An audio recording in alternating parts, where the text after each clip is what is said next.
वाहिगुरु जी का खालसा वाहिगुरु जी की फतेह। मेरा नाम सुमनदीप कौर है।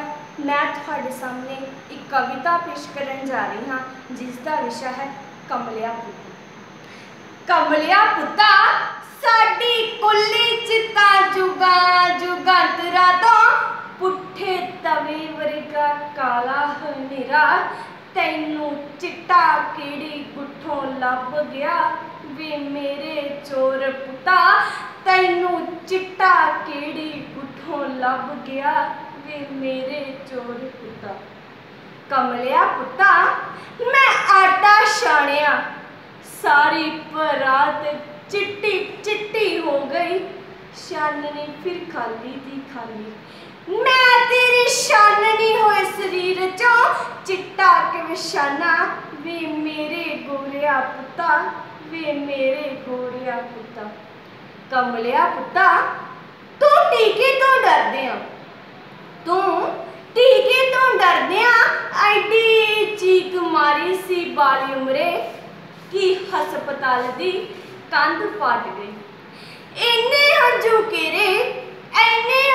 केरे मैनू 2 बार चुन्नी निचोड़नी पई सी ते हुण तू हस के गड्ड लैना जुस्से दी कंध च टीके दी मेख तेरी कुंदन दे दी कंध पाट दिए खून नाल मेरी चुन्नी भेज दिए।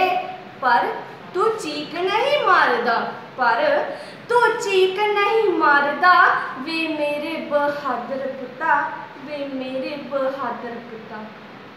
कमलिया पुता चिट कपड़िए दे बोझे चों चिट्टी मौत किरीसी ते तू मिश्री समझ के खा गया वे मेरे सिदरिया पुता वे मेरे सिदरिया पुता।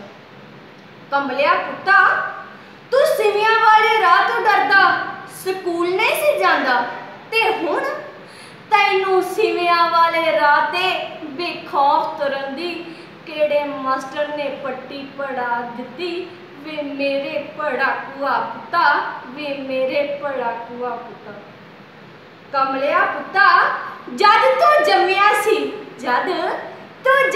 सी तां मैं मिठी गुड़ती नाल कढ़ाई सी तेरी साहे चिट्ठी तू कड़त्ते नाल लावां कदों लै लईयां वे मेरे आशिका पुता वे मेरे आशिका पुता।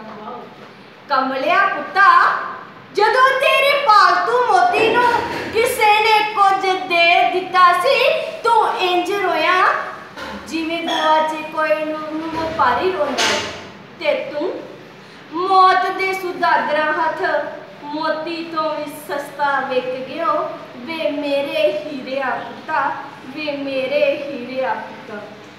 कमलिया पुता सारे दा सारा चिट्टा खा गया। कमलिया पुता सारे दा सारा चिट्टा खा गया हुण मैं तेरे ते कफन केड़े रंग दा पावां वे मेरे रंगलिया पुता दस हुण मैं तेरे ते कफन केड़े रंग दा पावां वे मेरे रंगलिया पुता वे मेरे कमलिया पुता वे मेरे कमलिया पुता। वाहिगुरु जी का खालसा वाहिगुरु जी की फतेह।